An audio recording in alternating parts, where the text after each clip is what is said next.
31 de outubro de 1986. O estrondo ensurdecedor das prensas de metal, na gigantesca fábrica de São Bernardo do Campo, parou abruptamente. O silêncio que se seguiu não era apenas a ausência de ruído mecânico. Era o som de uma era chegando ao fim.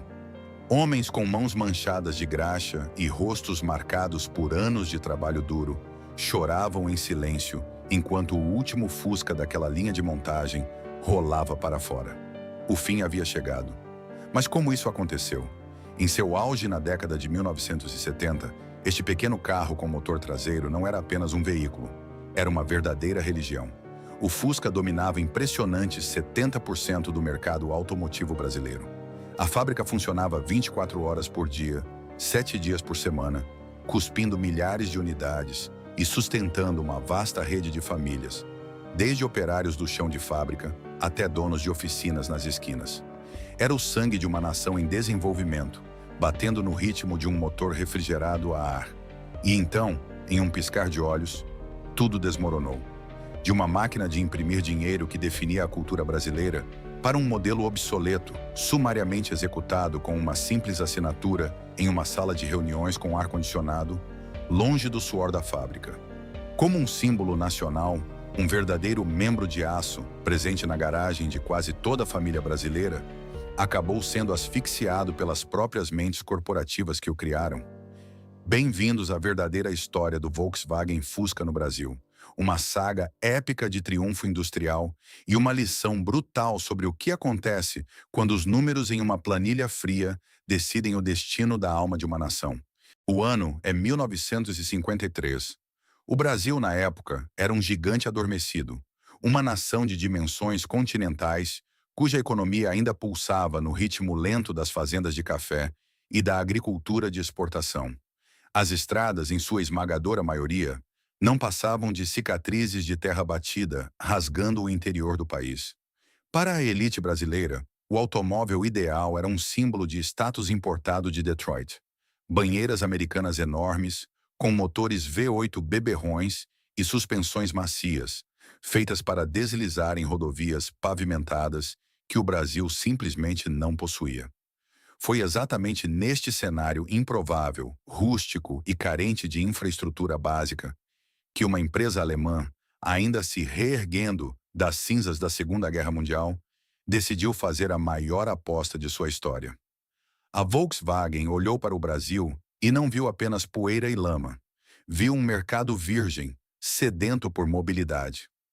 Tudo começou de forma modesta. Em um pequeno galpão alugado na Rua do Manifesto, no bairro do Ipiranga, em São Paulo, um grupo de operários começou a montar os primeiros Fuscas com peças importadas da Alemanha, o famoso sistema CKD, Completely Knocked Down. Eram apenas 12 funcionários montando carros de forma quase artesanal. No entanto, o barulho peculiar daquele motor traseiro começou a ecoar pelas ruas de paralelepípedos de São Paulo, plantando uma semente de curiosidade. O carro era estranho, em formato de besouro, espartano até o último parafuso e barulhento. Como algo tão peculiar poderia conquistar um povo acostumado com o luxo excessivo dos carros americanos? A resposta para essa tensão inicial veio não apenas da mecânica, mas da política. Em 1956, Juscelino Kubitschek assumiu a presidência do Brasil com uma promessa audaciosa: o plano de metas, resumido no slogan 50 anos em 5.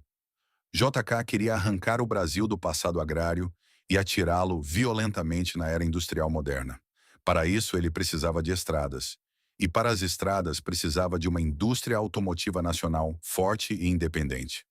O governo brasileiro fechou as portas para a importação de veículos montados, forçando as montadoras estrangeiras a tomarem uma decisão drástica. Ou construíam fábricas de verdade em solo brasileiro, com alto índice de nacionalização de peças, ou abandonavam o mercado mais promissor da América Latina.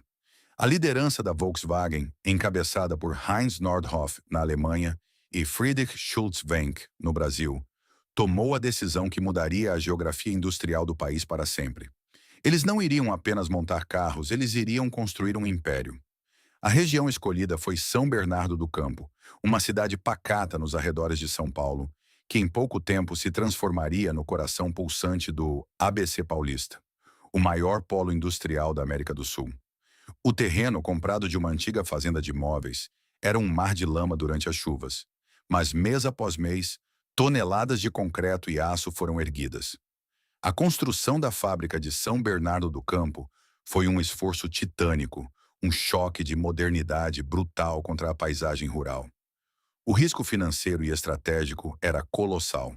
A Volkswagen estava enterrando milhões de marcos alemães em um país com instabilidade econômica crônica, uma cadeia de fornecedores praticamente inexistente e uma mão de obra que, até poucos anos antes, estava lidando com enxadas e arados, não com prensas hidráulicas e soldas de precisão. Se o projeto fracassasse, o golpe seria devastador para a matriz em Wolfsburg, mas a persistência alemã encontrou o otimismo brasileiro. No dia 18 de novembro de 1959, o som das máquinas foi abafado pelos aplausos e pela banda militar. Era a inauguração oficial da fábrica. O momento culminante da cerimônia foi capturado pelas lentes dos fotógrafos e cravado na história nacional. O presidente Juscelino Kubitschek, sorridente, desfilando a bordo de um Fusca preto conversível, saindo diretamente da linha de montagem. Aquele não era mais um carro alemão montado no Brasil. Era o primeiro Volkswagen genuinamente brasileiro, com 54% de suas peças fabricadas nacionalmente. Naquele exato momento, a aposta insana da Volkswagen começou a se provar um golpe de gênio. O Fusca, com seu motor boxer traseiro refrigerado a ar, era a máquina perfeita para o Brasil de Juscelino. Sem radiador, ele nunca fervia sob o sol escaldante do Nordeste. Sua tração traseira, combinada com o peso do motor sobre o eixo, dava-lhe uma capacidade assustadora de vencer ladeiras de terra e atoleiros onde os pesados carros americanos ficavam presos. Sua manutenção era tão simples que qualquer mecânico de beira de estrada, armado com um arame e um alicate, conseguia fazê-lo voltar a andar. A desconfiança inicial evaporou. As linhas de montagem de São Bernardo do Campo começaram a acelerar. As sementes de aço haviam sido plantadas em solo fértil e a fábrica estava prestes a entrar em um ritmo de produção frenético. O que começou como uma experiência arriscada estava prestes a se transformar em um monopólio cultural e econômico sem precedentes na história do país. O Fusca não estava apenas entrando no mercado, ele estava prestes a devorá-lo por completo. À medida que o calendário avançava para a vibrante década de 1970, o Brasil experimentava um crescimento frenético, impulsionado pelo que os livros de história chamariam de milagre econômico. E no centro desse turbilhão de asfalto novo, pontes de concreto e cidades em expansão, estava uma silhueta inconfundível. O Volkswagen Fusca já não era apenas uma opção nas concessionárias. Ele havia se tornado a paisagem padrão do país. Se você olhasse pela janela em qualquer avenida de São Paulo, Rio de Janeiro ou Belo Horizonte naquela época, a visão seria quase monopolista. Em seu ápice absoluto, o Fusca chegou a dominar assustadores 70% do mercado automotivo nacional. 7 em cada 10 carros de passeio vendidos em território brasileiro eram aquele pequeno besouro de aço. Não era mais um simples produto comercial, era uma força gravitacional que puxava toda a economia ao seu redor e ditava o ritmo da mobilidade de uma nação inteira. Para sustentar essa demanda voraz, a fábrica de São Bernardo do Campo transformou-se em um leviatã industrial. O complexo operava ininterruptamente, 24 horas por dia, dividindo seus milhares de operários em 3 turnos implacáveis. Durante a calada da noite, enquanto a cidade dormia, o brilho alaranjado das soldas e o estrondo sísmico das prensas de estamparia ecoavam pelo vale. O cheiro de tinta fresca, óleo lubrificante e borracha quente pairava no ar como o perfume inebriante do progresso. Aquela fábrica não era apenas um local de trabalho.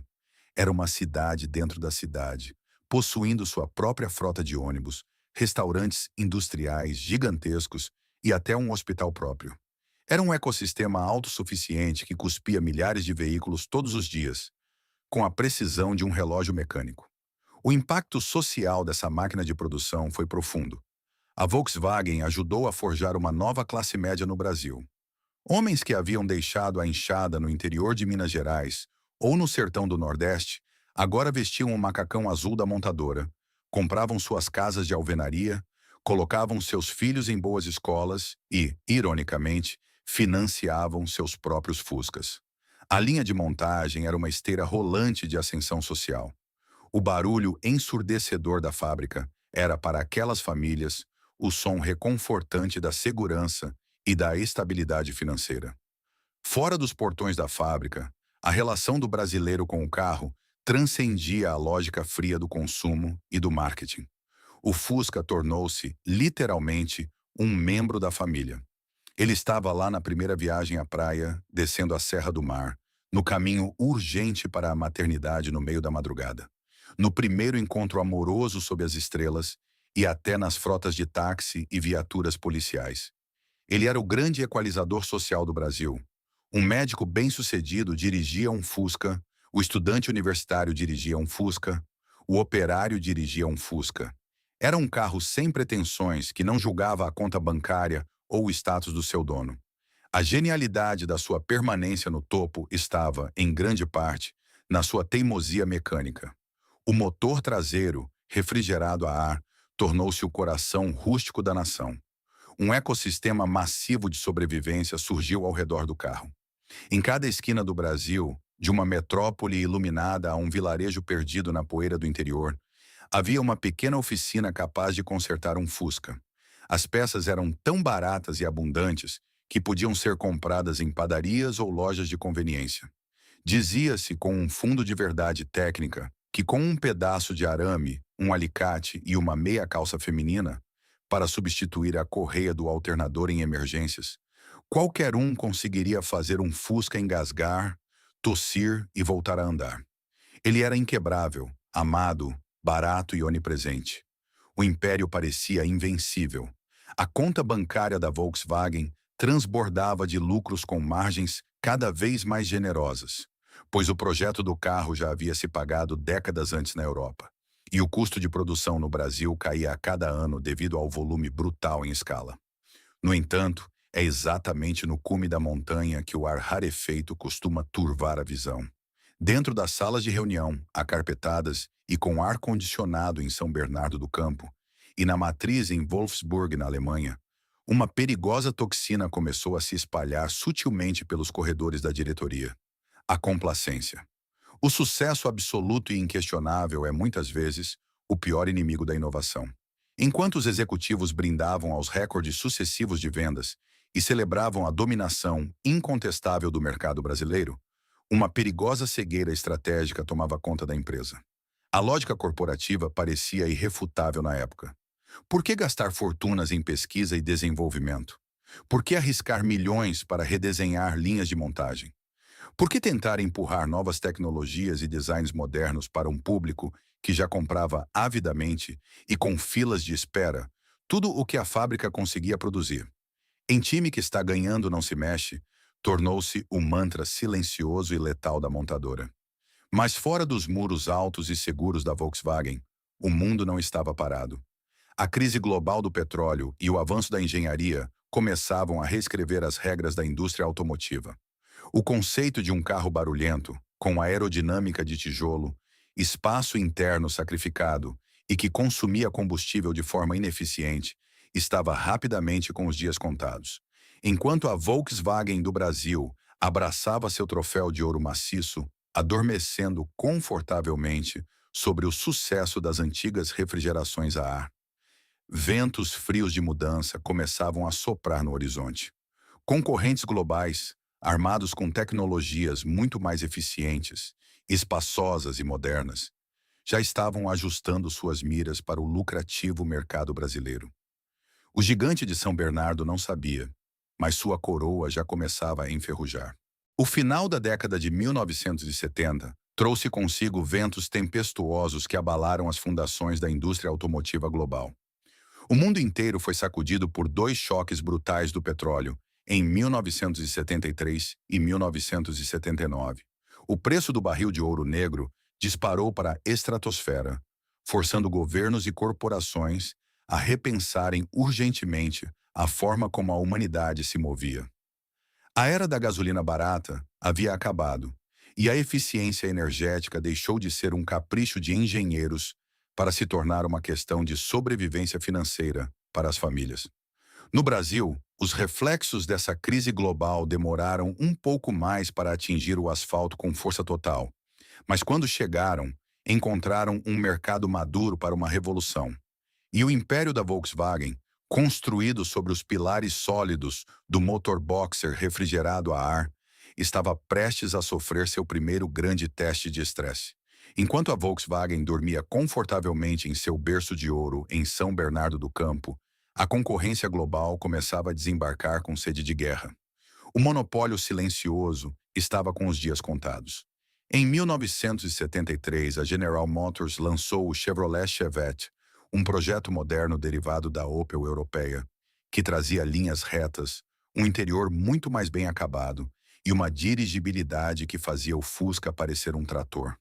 No entanto, o golpe mais devastador veio das montanhas de Minas Gerais. Em 1976, a montadora italiana Fiat inaugurou seu gigantesco polo automotivo em Betim e lançou o Fiat 147. A chegada do Fiat 147 não foi apenas um lançamento comercial, foi um choque cultural e tecnológico para o motorista brasileiro. Pela primeira vez, o mercado de massa tinha acesso a uma engenharia radicalmente diferente. O pequeno carro italiano trazia o motor montado na parte dianteira, posicionado de forma transversal, aliado à tração dianteira. Essa configuração milagrosa da engenharia moderna permitia algo que parecia feitiçaria para os donos de Fusca. Um espaço interno incrivelmente amplo dentro de um carro externamente diminuto. Além disso, o Fiat 147 utilizava refrigeração a água, o que permitia um controle térmico muito mais eficiente e, crucialmente, um motor absurdamente mais econômico. A campanha de marketing da Fiat foi agressiva e cirúrgica. Eles exploraram a ferida aberta pela crise do petróleo, mostrando o Fiat 147 cruzando a gigantesca ponte Rio-Niterói, consumindo apenas 1 litro de combustível. Para um trabalhador brasileiro que via seu salário ser corroído pela inflação galopante e pelos preços astronômicos nas bombas de gasolina, aquela promessa era irresistível.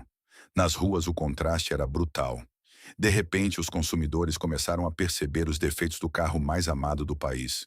O Fusca era barulhento. O motorista precisava gritar para conversar com os passageiros no banco de trás. O porta-malas dianteiro era minúsculo, o formato de besouro sacrificava a ergonomia e a aerodinâmica era praticamente nula, o que prejudicava severamente o consumo em altas velocidades.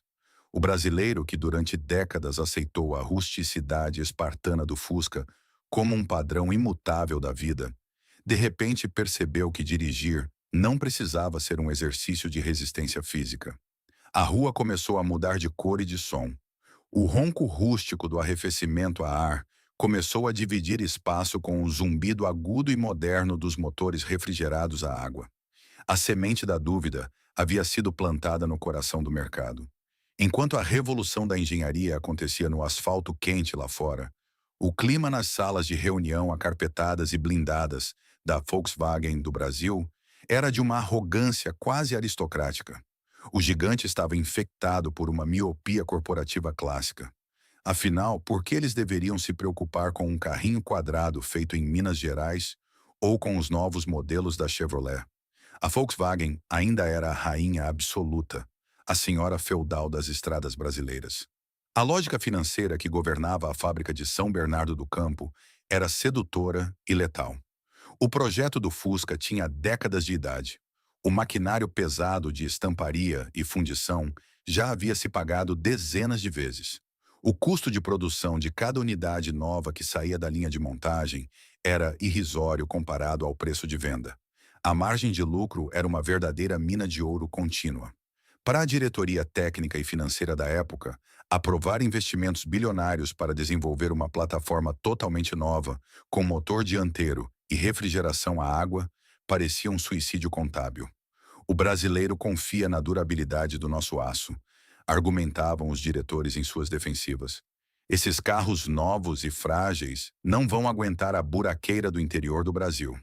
Em vez de inovação disruptiva, a Volkswagen optou por maquiagem. Eles tentaram rejuvenescer um dinossauro com cosméticos baratos. Lançaram versões com motores ligeiramente mais potentes, como o 1600. Criaram o Fuscão com acabamento imitando o jacarandá no painel. E no final da década, adotaram lanternas traseiras enormes, apelidadas popularmente de Fafá, em alusão à cantora Fafá de Belém, e para-choques diferentes para tentar dar um ar de modernidade à carroceria redonda concebida nos anos 1930. Mas maquiagem não conserta engenharia obsoleta. O mercado é um juiz surdo às glórias do passado e implacável com a mediocridade do presente. No início dos anos 1980, o que era impensável começou a acontecer. Os gráficos de vendas da Volkswagen, que durante 20 anos formaram uma linha reta e ininterrupta rumo ao céu, começaram a tremer. A curva estabilizou e então iniciou uma aterrorizante inclinação para baixo. A participação de mercado, antes uma fortaleza inexpugnável de 70%, começou a derreter mês a mês, corroída pelo Chevette, pelo Fiat 147 e pelas próprias exigências de um consumidor que havia despertado para o conforto. O cheiro de ferrugem não vinha das chapas de aço, mas da cultura corporativa. Pela primeira vez na história da montadora no Brasil, os pátios logísticos da fábrica começaram a acumular unidades não vendidas. O ritmo frenético das prensas precisou ser recalculado. O pânico frio, aquele que sobe pela espinha dos executivos quando percebem que o controle foi perdido, finalmente substituiu a arrogância nas salas de reunião. A diretoria da Volkswagen foi forçada a olhar pela janela e engolir uma realidade amarga. Eles haviam subestimado a inteligência de seus clientes e a velocidade da evolução tecnológica. O Fusca, o membro da família, o pilar econômico da nação, havia se tornado um peso âncora em um oceano de mudanças. A corda estava esticando e logo começaria a romper. O calendário marcava o ano de 1986. O Brasil vivia um momento de euforia e caos econômico, com a implementação do Plano Cruzado, uma tentativa governamental desesperada de congelar preços e domar uma inflação que devorava o poder de compra da população. Nas ruas, os consumidores corriam para as concessionárias para aproveitar o congelamento de preços, gerando filas de espera e um mercado artificialmente aquecido. No entanto, dentro dos escritórios da alta cúpula da Volkswagen em São Bernardo do Campo, o clima não era de festa. A diretoria enfrentava um dilema existencial que ameaçava o futuro da marca no país. O problema central era espaço e rentabilidade.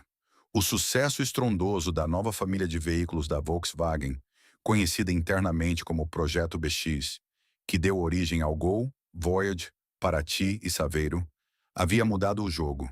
O Gol, com seu design em formato de cunha, motor dianteiro e apelo jovem, estava rapidamente se tornando o novo queridinho do Brasil. Mas a fábrica do ABC Paulista tinha um limite físico de produção. As linhas de montagem estavam estranguladas.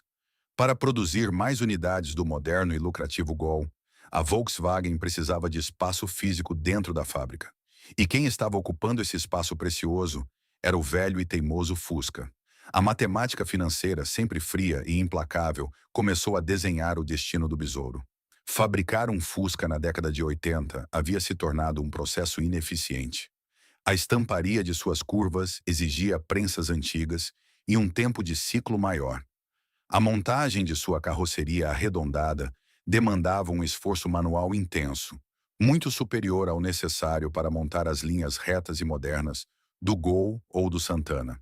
Além disso, o motor boxer refrigerado a ar, antes um símbolo de resistência, agora era visto como um gargalo tecnológico que impedia a padronização das linhas de produção com os novos motores refrigerados a água.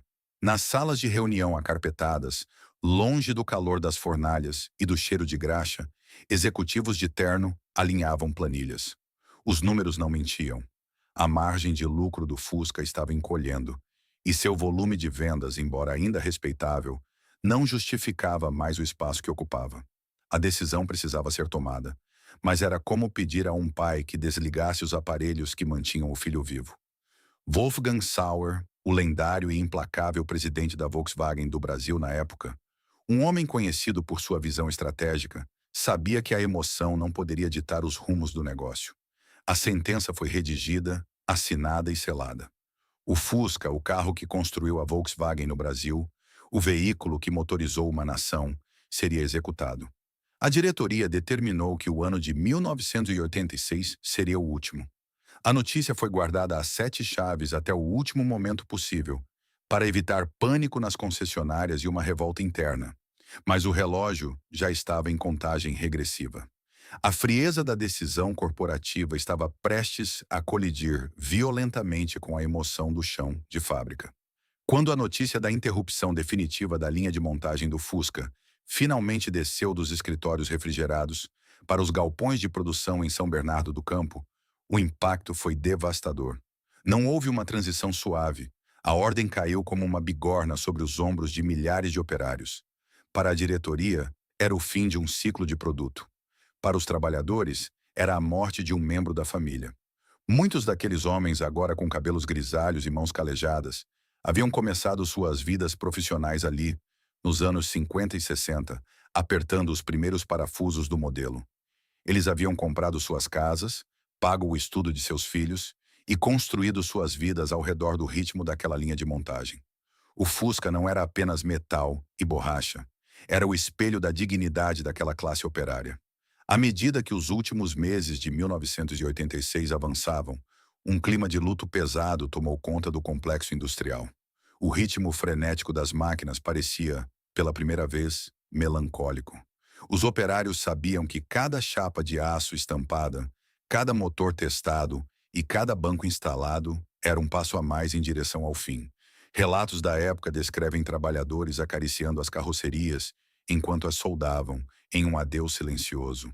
Havia uma sensação palpável de traição no ar. Como a empresa poderia simplesmente descartar o carro que lhe deu tudo? O golpe final veio no final de outubro. A linha de montagem foi preparada para o ato derradeiro. O último Fusca daquela era, uma unidade com pintura metálica, um luxo raro para o modelo, começou a percorrer os trilhos aéreos e as esteiras do chão de fábrica. A cada estação, os operários paravam o que estavam fazendo. As ferramentas eram abaixadas.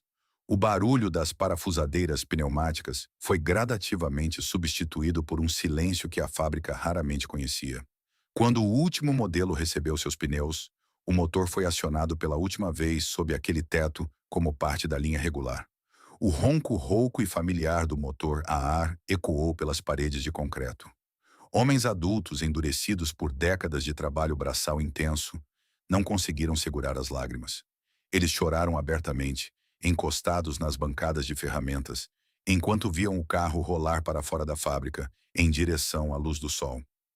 O espaço deixado vazio pelo Fusca foi rapidamente limpo, as velhas prensas foram desmontadas e o maquinário moderno para a produção do Gol tomou seu lugar. A eficiência corporativa havia vencido a história, mas a cicatriz deixada na alma da fábrica de São Bernardo do Campo era profunda. A Volkswagen havia matado seu ícone e, ao fazer isso, havia rompido um laço invisível com seus trabalhadores e com milhões de brasileiros. O gigante de aço havia provado que, no fim das contas, a nostalgia não tem valor contábil. A linha de montagem havia parado, mas a dor daquela decisão ecoaria pelos anos sombrios que estavam por vir. O fim da linha para o Fusca em 1986 não deixou apenas um imenso espaço físico nas esteiras de produção de São Bernardo do Campo. Deixou um abismo na própria alma da Volkswagen do Brasil. Durante mais de 3 décadas, a montadora alemã havia construído sua imagem inabalável de resistência e lealdade sobre os ombros redondos daquele besouro de metal. Agora, sem o seu patriarca mecânico, a empresa precisava descobrir urgentemente quem ela era.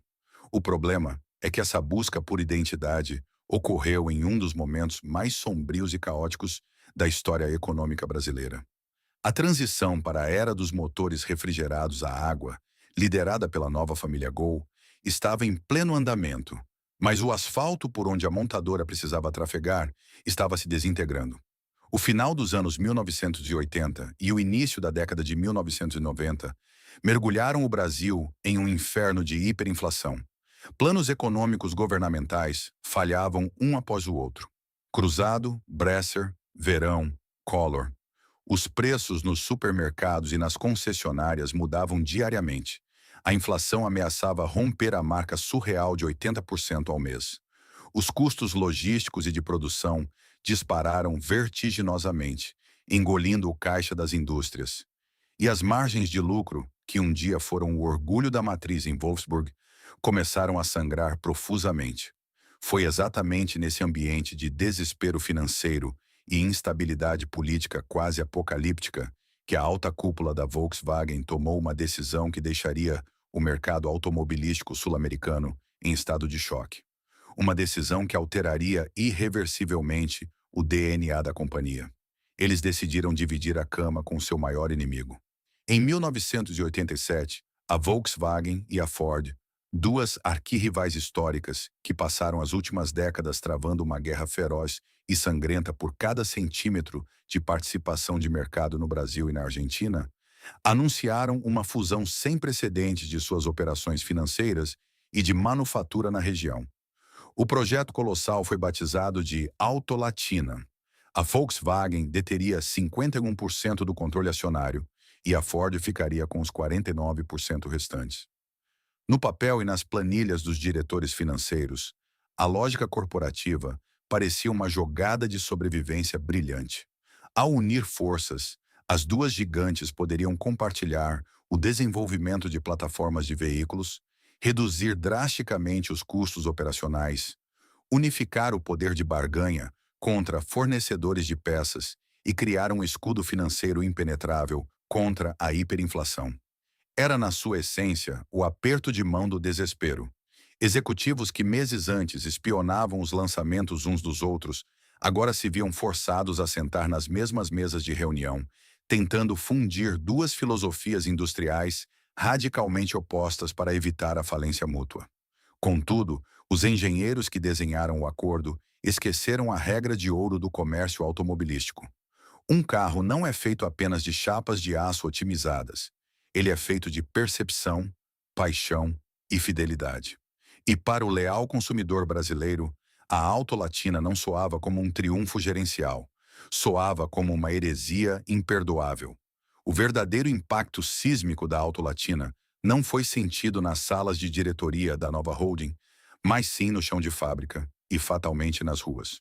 O brilhante plano de compartilhar tecnologias e cortar custos rapidamente se transformou na criação de uma bizarra linha de montagem de clones automotivos.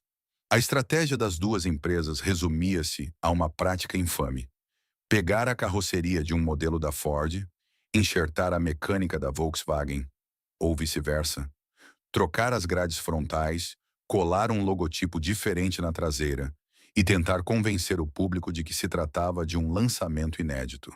Para os operários veteranos de São Bernardo do Campo, aqueles que sentiam o orgulho visceral da engenharia alemã, que ajudaram a nacionalizar, montar esses carros Frankenstein, era um golpe humilhante em seu orgulho profissional.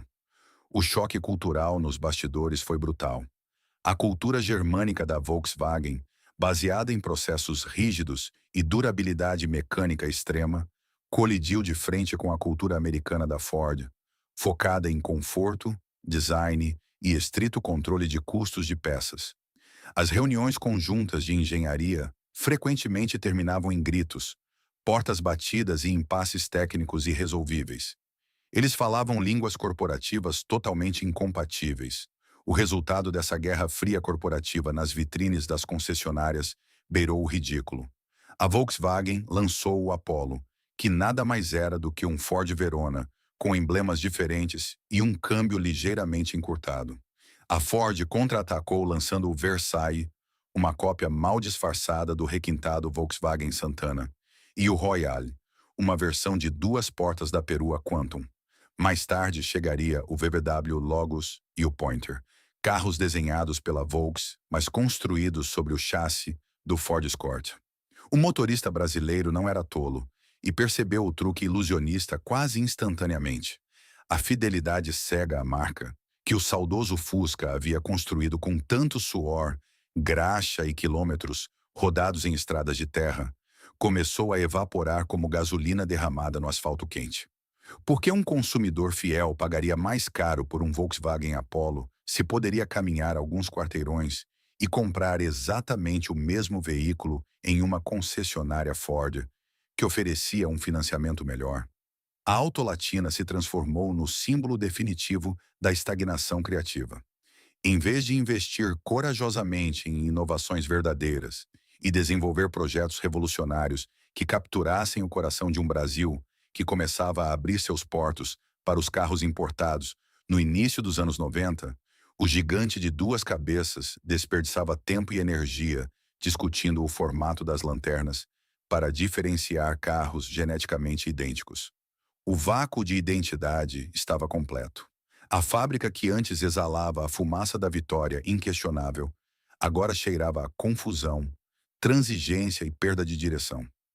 A Volkswagen havia matado seu ícone para se modernizar, apenas para se ver presa em um casamento de conveniência que sugava sua personalidade. E o mais sombrio era que a empresa ainda não havia atingido o fundo do poço. Ironicamente, seria no ápice dessa confusão gerencial que uma força política externa empurraria a montadora para a decisão mais surreal e nostálgica de sua história, invocando o fantasma do seu passado para tentar curar a dor do presente. O ano é 1993. O Brasil tentava desesperadamente se modernizar. A abertura dos portos às importações, iniciada no começo da década, havia trazido para as ruas do país veículos com injeção eletrônica, freios ABS e designs aerodinâmicos. O consumidor brasileiro finalmente experimentava o padrão global de qualidade automotiva. A Autolatina, apesar de todos os seus conflitos internos, tentava acompanhar o ritmo, desenvolvendo novas plataformas e lutando para manter sua relevância em um mercado subitamente hipercompetitivo. Foi exatamente neste cenário de busca pelo futuro que ocorreu um dos eventos mais bizarros, surreais e irracionais de toda a história da indústria automobilística mundial. No Palácio do Planalto, o então presidente da República, Itamar Franco, nutria um profundo descontentamento com os preços dos automóveis no Brasil. Ele queria que a indústria oferecesse um carro popular, um veículo verdadeiramente acessível para as massas, algo que as montadoras argumentavam ser impossível devido à pesada carga tributária. Em uma de suas reuniões com executivos do setor, Itamar, um homem conhecido por seu temperamento nostálgico e imprevisível, fez uma exigência que deixou os diretores da Volkswagen perplexos. Ele não queria que a empresa projetasse um carro novo e barato. Ele queria que a Volkswagen ressuscitasse o Fusca. A princípio, a diretoria da Autolatina achou que fosse uma brincadeira. O Fusca havia sido morto e enterrado havia 7 anos. Suas linhas de montagem foram desmontadas, seus moldes de estamparia vendidos ou descartados como sucata, e a rede de fornecedores havia seguido em frente. Ressuscitar um projeto da década de 1930, em pleno ano de 1993, época em que o Chevrolet Corsa, com suas linhas arredondadas e injeção eletrônica, estava prestes a ser lançado, era o equivalente industrial a pedir que uma companhia aérea moderna voltasse a fabricar dirigíveis. O projeto carecia de qualquer lógica técnica ou financeira. No entanto, a política no Brasil possui uma gravidade própria, capaz de distorcer até mesmo as leis mais rígidas da economia corporativa. Itamar Franco ofereceu um acordo irrecusável. Se a Volkswagen trouxesse o Fusca de volta, o governo concederia isenções fiscais massivas, criando a categoria do carro popular, que pagaria apenas 0,1% de imposto sobre produtos industrializados, IPI. A Autolatina, que sangrava dinheiro e perdia participação de mercado a cada trimestre, não estava em posição de recusar um favor presidencial tão lucrativo para o resto de sua linha de veículos básicos, como o Gol. A racionalidade alemã foi dobrada pela barganha política sul-americana. O acordo foi selado. A ordem desceu dos escritórios de Brasília diretamente para a fábrica de São Bernardo do Campo. O besouro deveria voltar à vida. Quando a ordem oficial chegou ao chão de fábrica no ABC Paulista, O sentimento não foi de celebração, mas de pânico logístico e incredulidade. Os engenheiros da Volkswagen foram obrigados a embarcar em uma operação de resgate surreal, uma verdadeira arqueologia industrial. Como se fabrica um carro que deixou de existir? A primeira grande barreira foi o maquinário. As enormes prensas que davam forma aos paralamas redondos e ao capô inconfundível haviam sido desmontadas. A Volkswagen precisou varrer seus galpões, recomprar antigas ferramentas que haviam sido vendidas como refúgio para ferros velhos e reconstruir parte da antiga linha de montagem em um espaço que a fábrica já não tinha sobrando. A segunda barreira, ainda mais intransponível, foram os fornecedores. Quando a Volkswagen bateu à porta das fábricas de autopeças pedindo maçanetas, faróis, bancos e componentes do motor a ar do Fusca, muitos fornecedores riram. As matrizes para fabricar aquelas peças haviam sido destruídas anos antes.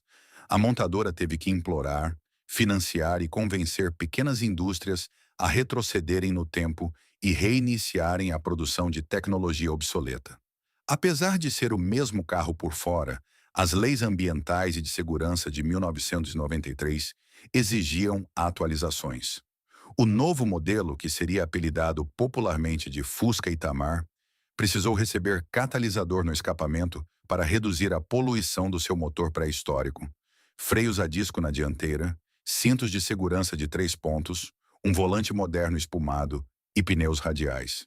Era um Frankenstein, a alma de um dinossauro vestindo acessórios dos anos 90. No dia 23 de agosto de 1993, com a presença do presidente Itamar Franco, que fez questão de desfilar no primeiro exemplar saído da linha, um modelo conversível. O fantasma voltou a respirar. A imprensa cobriu o evento com um misto de euforia nostálgica e ceticismo técnico. Para uma parcela significativa da população brasileira, ver o Fusca de volta às linhas de produção era como receber a visita de um parente querido que havia sido dado como morto. A emoção no dia do lançamento foi genuína. Os jornais estamparam o renascimento nas capas, e a fábrica de São Bernardo, por um breve momento, voltou a sentir o calor da adoração pública. Mas o chão de fábrica sabia de uma verdade sombria que a festa de lançamento tentou esconder. Reviver o Fusca foi uma operação extremamente cara e ineficiente. A montagem voltou a ser lenta e dependente de intervenções manuais extenuantes, destoando completamente das linhas robotizadas e ágeis que estavam sendo implementadas no resto da indústria. O zumbi mecânico havia sido acordado por decreto político e força bruta financeira, mas a verdadeira prova de fogo não aconteceria nos palanques presidenciais. Aconteceria nas concessionárias. A pergunta que pairava no ar denso da fábrica era letal. O brasileiro poderia até aplaudir a volta do Fusca por pura emoção, mas ele estaria disposto a abrir a carteira e pagar por um fantasma? Nos primeiros meses após o relançamento em 1993, a atmosfera ao redor do Fusca era de pura magia e comoção nacional. As concessionárias da Volkswagen em todo o Brasil registraram um tráfego de pessoas que não se via há quase uma década. Pais levavam seus filhos às lojas não necessariamente para assinar um cheque, mas para apontar para o veículo de formas arredondadas, abrir o capô traseiro e contar histórias emocionadas de sua própria juventude.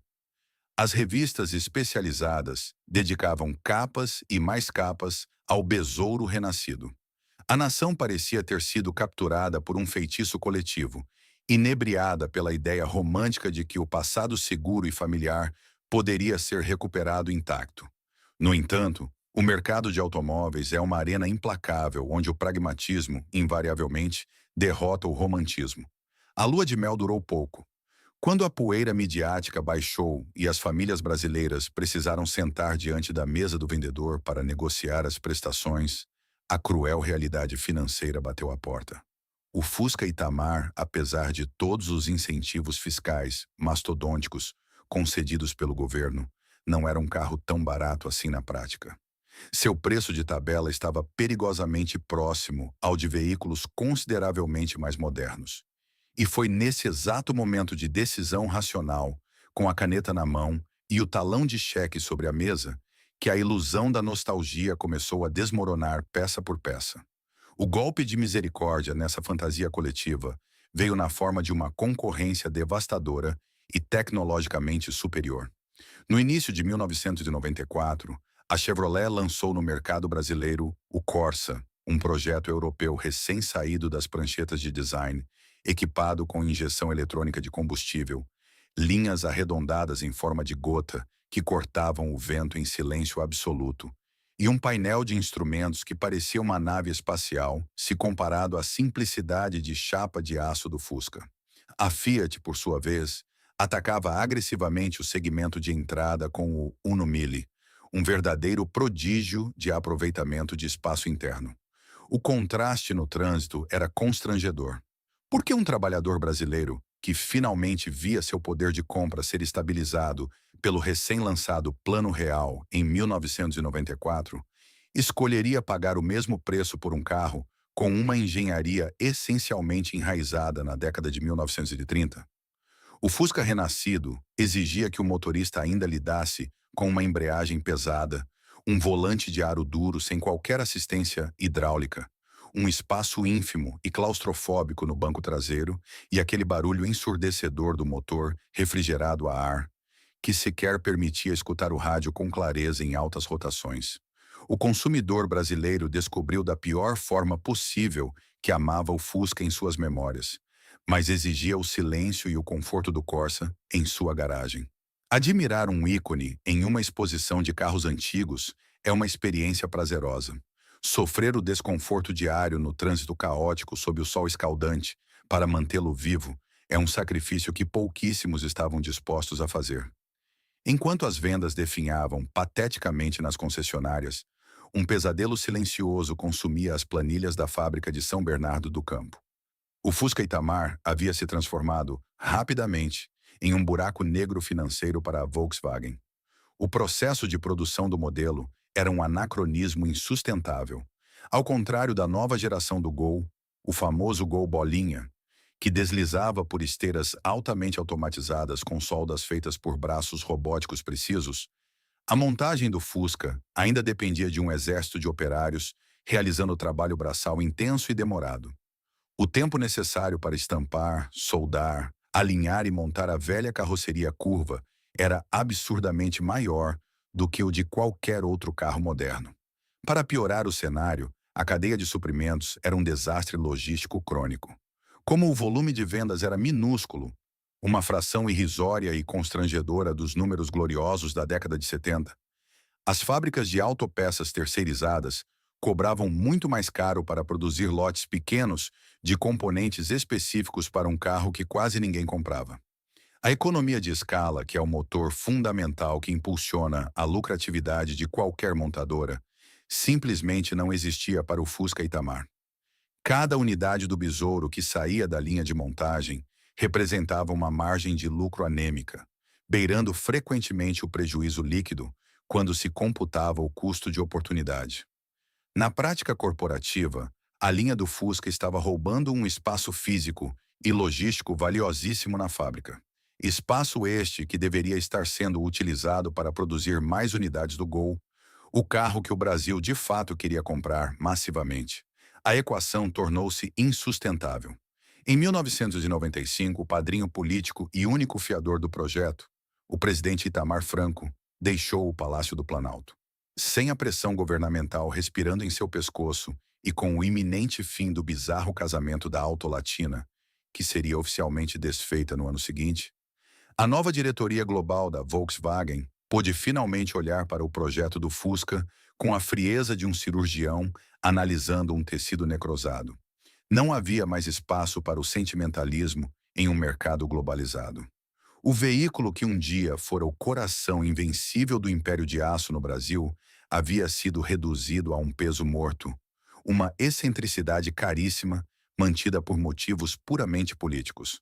O mercado livre havia dado seu veredito, e sua voz não tinha o tom apaixonado e complacente dos poetas, mas o estrondo frio e metálico das caixas registradoras. O país havia evoluído, a indústria automotiva global havia dado um salto quântico, e o velho besouro estava exausto demais para acompanhar a marcha do tempo. O preço da nostalgia provou ser alto demais, tanto para a corporação que sangrava dinheiro quanto para o consumidor que se recusava a retroceder décadas no conforto de sua família. A ficha finalmente caiu na gélida sala de reuniões em São Bernardo. Era comercialmente impossível vender o passado para uma nação que estava desesperada para chegar ao futuro.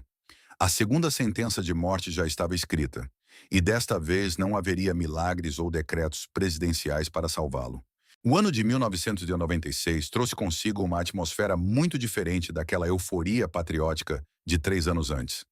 A ilusão havia se dissipado completamente, deixando apenas as cinzas da realidade financeira.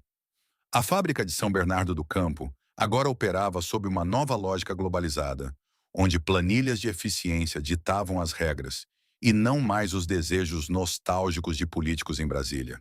Sem a pressão do antigo governo e enfrentando números de vendas que causavam constrangimento nas reuniões de diretoria, a Volkswagen tomou a única decisão racional possível. O Fusca precisava morrer de novo, mas desta vez seria para sempre. Não houve choque ou revolta quando o anúncio foi feito aos trabalhadores.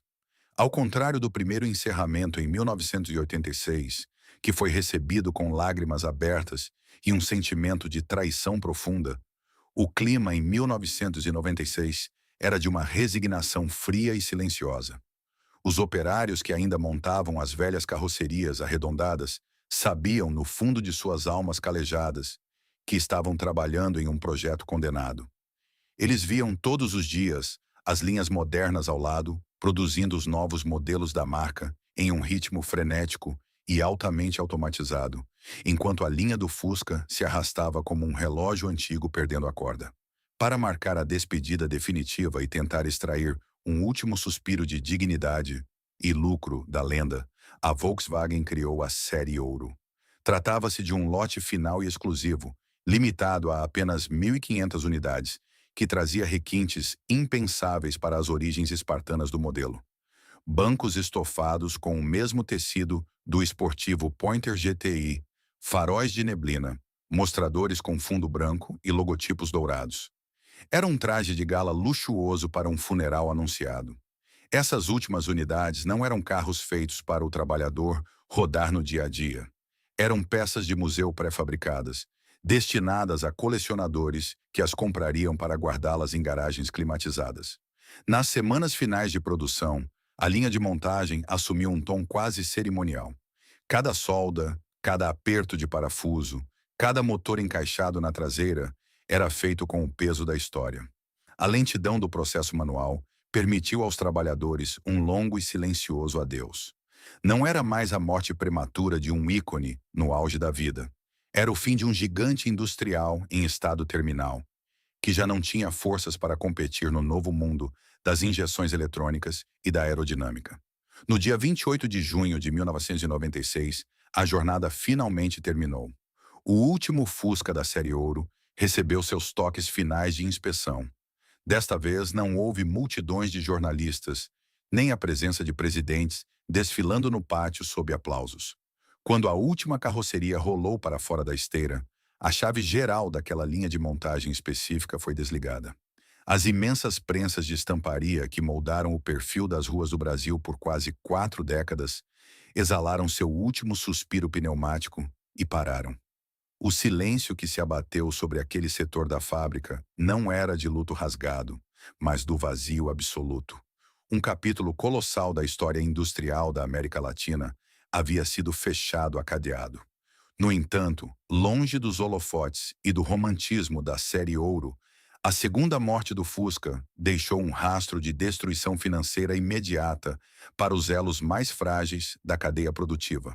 Quando a montadora foi obrigada a ressuscitar o carro em 1993, dezenas de pequenos e médios fornecedores de autopeças haviam sido persuadidos a religar suas velhas máquinas.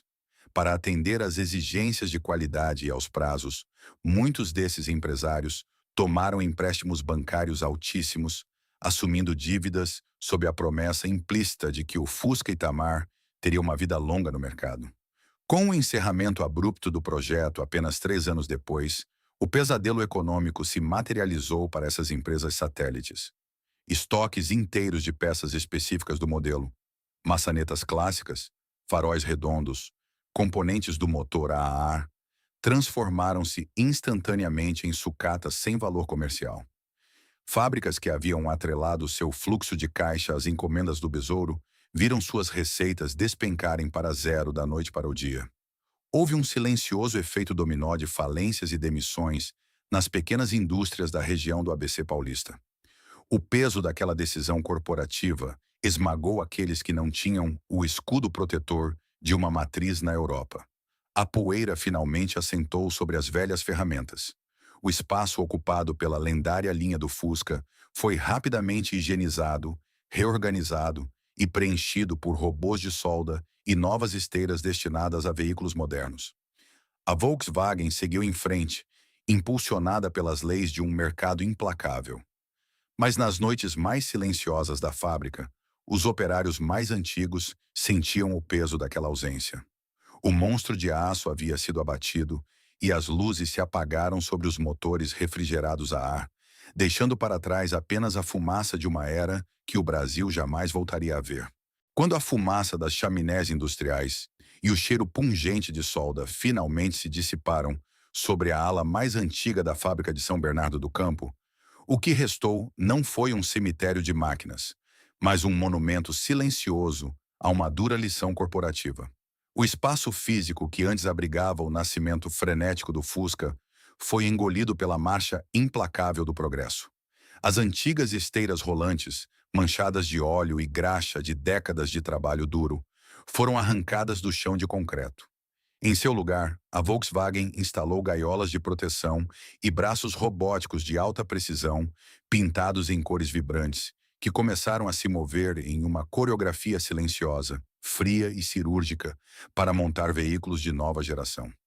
A transformação visual da fábrica era o espelho perfeito da transição econômica e social do próprio Brasil. O país agrário e poeirento, que outrora precisava desesperadamente de um veículo rústico capaz de vencer estradas de terra batida, com um motor que podia ser consertado com arames, não existia mais. O Brasil do final do século XX exigia injeção eletrônica, conectividade, segurança e eficiência térmica. O gigante de aço de Wolfsburg precisou aprender, através de uma dor financeira considerável e do trauma de quase perder sua liderança de mercado, a regra de ouro do capitalismo industrial moderno. Uma corporação nunca deve se apaixonar mais pelo seu produto do que pelas necessidades em constante evolução de seus clientes. A saga do Fusca, de senhor absoluto das ruas brasileiras, a um projeto obsoleto e defasado que precisou mendigar por subsídios governamentais para sobreviver mais 3 anos. Tornou-se um estudo de caso definitivo sobre o perigo do sucesso. A história provou, de forma brutal para os balanços financeiros da montadora, que a glória do passado não oferece nenhuma garantia de sobrevivência no futuro. A miopia estratégica da diretoria, durante as décadas de 1970 e 1980, ancorada na crença arrogante de que o carisma e a durabilidade do Besouro blindariam a marca contra a invasão tecnológica dos concorrentes, quase destruiu o império da Volkswagen na América Latina. Eles descobriram na prática que a nostalgia é um sentimento humano belíssimo, mas é um modelo de negócios falido. Fora dos muros altos e vigiados da fábrica, o destino do Fusca também mudou de forma drástica após o desligamento final das máquinas em 1996. O Besouro deixou oficialmente de ser uma ferramenta de transporte de massa, barata e diária, para iniciar sua ascensão inadiável ao panteão da mitologia automotiva. As unidades que sobreviveram à ferrugem e ao desgaste do tempo começaram a desaparecer das frotas de táxi, das autoescolas e das ruas esburacadas da periferia, sendo lentamente recolhidas e abrigadas no fundo de garagens meticulosamente cuidadas. Hoje, o ronco áspero e característico do motor boxer, refrigerado a ar, não é mais o som de fundo do trânsito caótico nas madrugadas paulistanas ou nas tardes ensolaradas do Rio de Janeiro. Tornou-se um eco raro, reverenciado com respeito quase religioso em encontros de carros antigos nos finais de semana. O Fusca veste hoje as cobiçadas placas pretas de colecionador. Homens que um dia viajaram espremidos no banco de trás quando crianças, sentindo o cheiro de gasolina misturado ao calor do motor, agora gastam fortunas em oficinas especializadas, restaurando cada parafuso original para preservar a memória de seus pais e avós. O carro que foi projetado e construído para ser a opção mais popular, espartana e acessível do mercado, transformou-se em um item de luxo emocional, lavado com ceras caras e exposto orgulhosamente como uma verdadeira obra de arte mecânica. No entanto, para os velhos operários aposentados que ainda caminham pelas calçadas do ABC paulista, o sentimento transcende a simples adoração estética dos colecionadores modernos. Quando eles olham para a imponente fachada da fábrica da Volkswagen hoje, com seus letreiros luminosos e caminhões modernos cruzando os portões, eles não veem apenas uma indústria. Eles veem os fantasmas vibrantes de sua própria juventude. Eles lembram do suor derramado nas prensas manuais, do barulho ensurdecedor das marretas, que lhes roubou parte da audição ao longo dos anos, e do orgulho indescritível de ver um mar infinito de carros idênticos, montados pela força de suas próprias mãos, inundando as artérias de um país que crescia em ritmo de milagre econômico. O Fusca não levou a Volkswagen à falência, mas forçou o colosso alemão a destruir sua própria identidade histórica para poder continuar respirando. A lenda incontestável do motor traseiro foi colocada no altar de sacrifícios da eficiência globalizada. O que restou sob a fumaça daquela era de ouro inesquecível, foi a certeza fria e cortante de que, na impiedosa linha de montagem da história industrial, não há espaço para o sentimentalismo. O motor esfriou, a poeira finalmente baixou e as esteiras da fábrica continuaram a girar, indiferentes e velozes, provando de uma vez por todas que nem mesmo o ícone de aço mais amado do coração de uma nação é capaz de frear a engrenagem implacável do tempo. A história da ascensão, queda e breve ressurreição do Volkswagen Fusca no Brasil é muito mais do que a crônica do fim de um automóvel. É uma profunda lição sobre os perigos da complacência corporativa e a custosa ilusão da nostalgia. A Volkswagen construiu um império sem precedentes, acreditando que o amor visceral do público brasileiro, pelo seu produto mais icônico, a blindaria contra a implacável evolução do mercado global. Eles confundiram o afeto de uma nação com lealdade comercial cega, esquecendo-se da regra de ouro de qualquer ecossistema de negócios. Nenhuma empresa, por mais gigantesca que seja, é poderosa o suficiente para ignorar as necessidades em constante transformação de seus clientes. O Fusca foi uma verdadeira obra-prima de sua época. Foi o herói de chapa de aço de uma nação em desenvolvimento que, naquele momento histórico, precisava de resiliência e resistência muito acima de luxo ou conforto. No entanto, quando tentaram trazê-lo de volta à vida em meados dos anos 1990, através de um decreto político irracional, a indústria descobriu da forma mais dura que a evolução tecnológica e o progresso humano são vias de mão única. Você pode amar o passado, pode reverenciá-lo em encontros de clássicos e pode preservá-lo com zelo em museus. Mas tentar vender o passado em uma embalagem nova para uma sociedade que está desesperada pelo futuro é a receita definitiva para o colapso financeiro. Hoje, o espaço ocupado por robôs nas antigas linhas de montagem manual em São Bernardo do Campo serve como um lembrete gélido para qualquer corporação moderna. Adapte-se ou torne-se história. O afeto coletivo pode, sem dúvida, preservar a memória de um legado, mas apenas a inovação corajosa e contínua pode garantir a sobrevivência comercial. E você que acompanhou essa jornada até aqui? Qual é a sua memória mais marcante com o Fusca?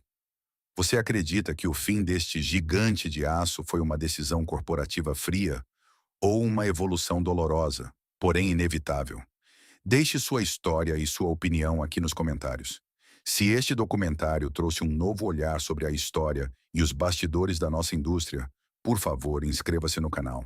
Continuaremos a explorar as engrenagens silenciosas, os impérios de aço caídos e as grandes lições que as ruínas do passado deixaram para o nosso futuro. Até o próximo vídeo.